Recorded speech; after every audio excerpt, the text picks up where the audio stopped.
This is a cutaway guild that needs a neck reset.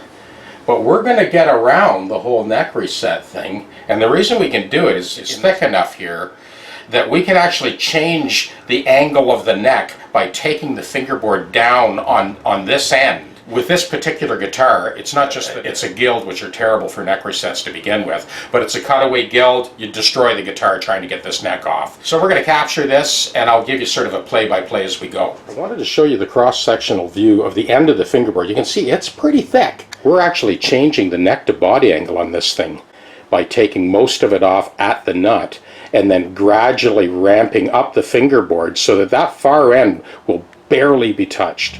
So this longer straight edge is basically keeping us in line. We're working from this end, and then we'll gradually blend it up the neck. I've got a short scrub block that I use for that, and looking good. We are going to end up with the perfect neck to body angle without doing a neck reset. We've made some serious progress here, and so we're actually changing the neck angle by reducing the thickness of the fingerboard at this end. You don't always have that luxury. In this case we do, because the fingerboard is very thick.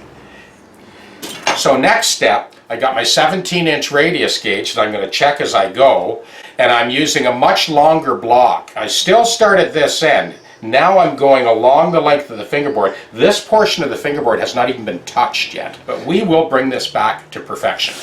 I want to blend this end of the fingerboard into that end of the fingerboard. I'm going to stop a second and I'll check my radius. Okay, there's my 17-inch.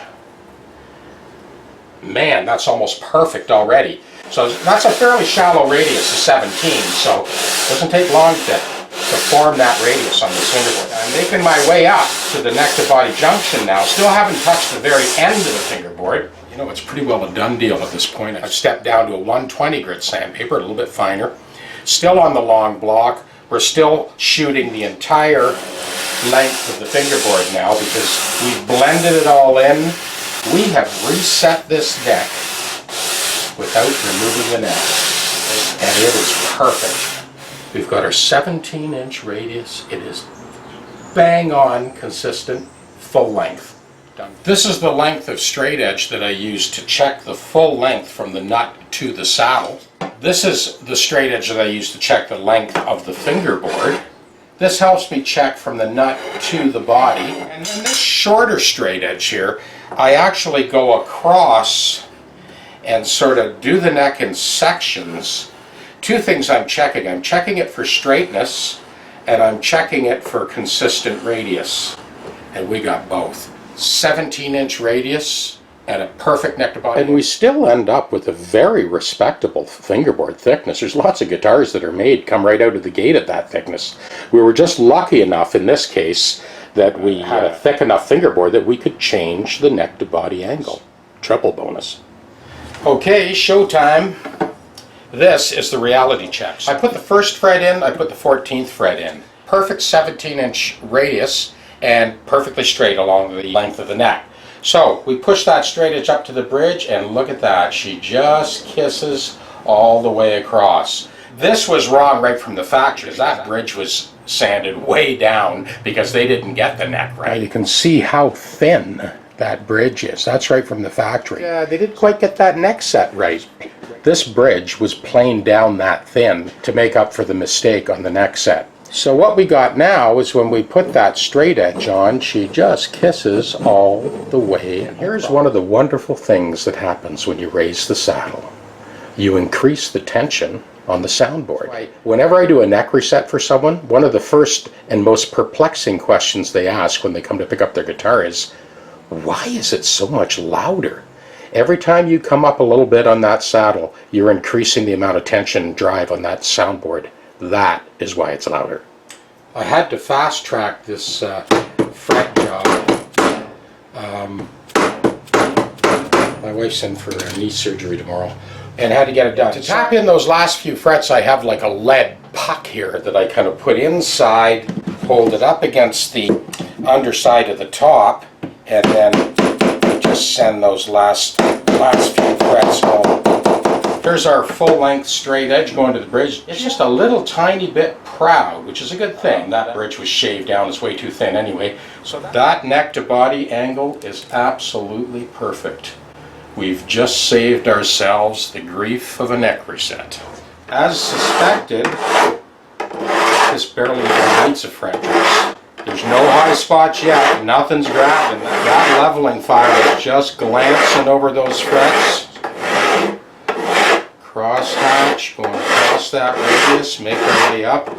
All I want to do is I just want to see the faintest ghost mark on all the frets. Very light tooling marks, and we've got it. Yep, this is done. Okay. I want to mention one more time about this edge dress. Okay, now we're ready to edge dress. I do have a tongue depressor taped to the top of the guitar. There it is.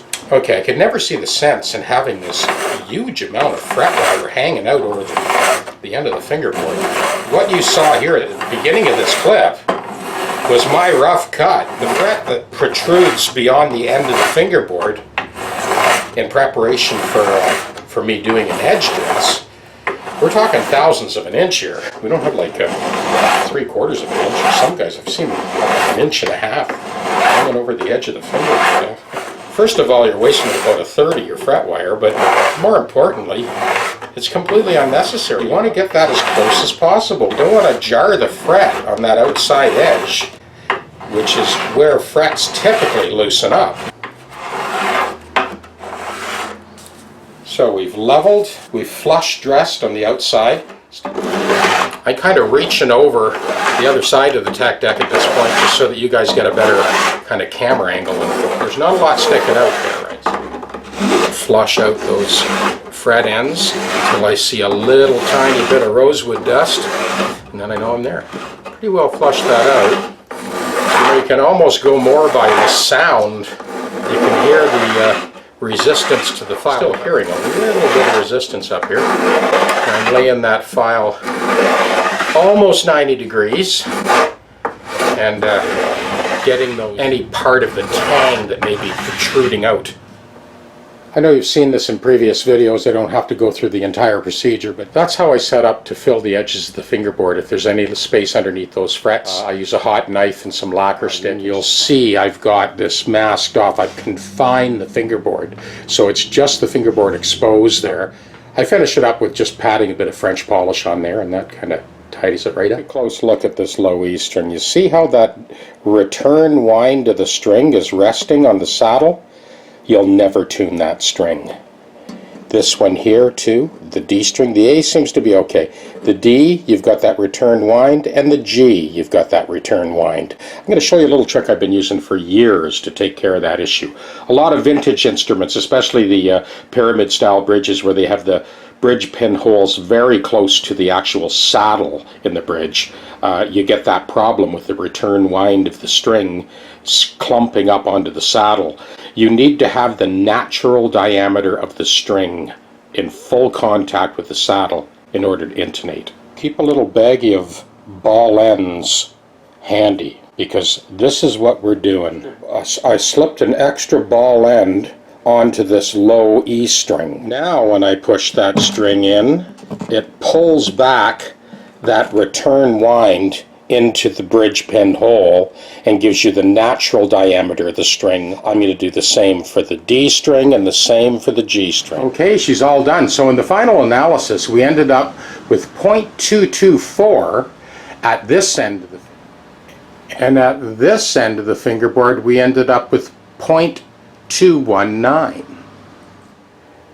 Now when you combine that with the EVO 9055, which is a 55 thou crown height, we essentially reset the neck.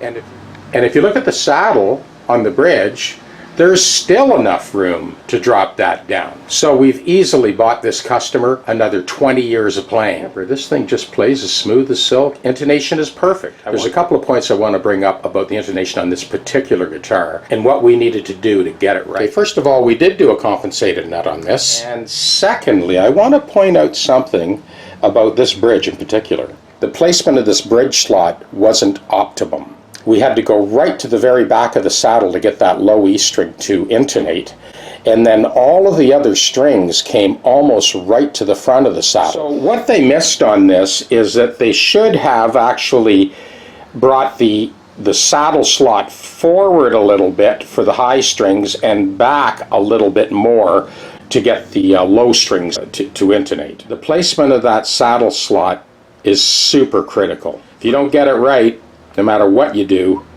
you'll never get the guitar to be in tune. The thing I wanted to bring up about this particular guitar is that system, I don't think it worked for the guy for years. With this guitar, it was absolutely dead. So here's the first 3 steps.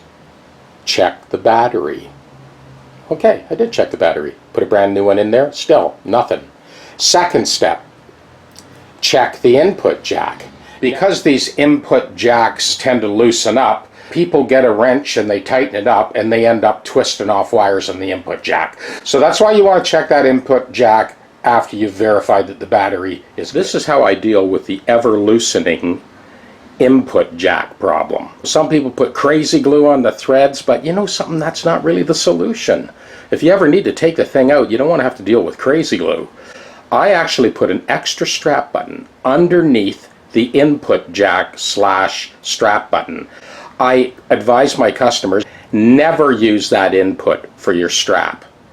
Strap your guitar onto the strap button, loop the cord up and over, plug in, and then your actual strap button serves as a strain relief, and you never have to worry again about those input jacks loosening up on you. So if both the battery and the input jack are good and you still have nothing, and the light doesn't come on your little panel on the control panel there, then you know you're not getting any juice to the preamp. Just so you know, with this guitar, what I ended up doing was I ended up snipping off the battery clip and replacing it. And you know something?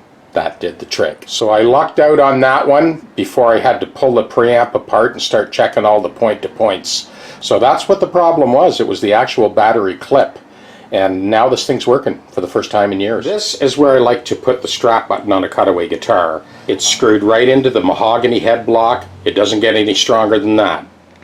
You can see on the edge dress, like I mentioned earlier in the video, after I had leveled the fingerboard, that outside edge all the way along was sharp to the touch. If you ran your finger along there, you could cut yourself. That's how sharp it was. So those frets were driven in.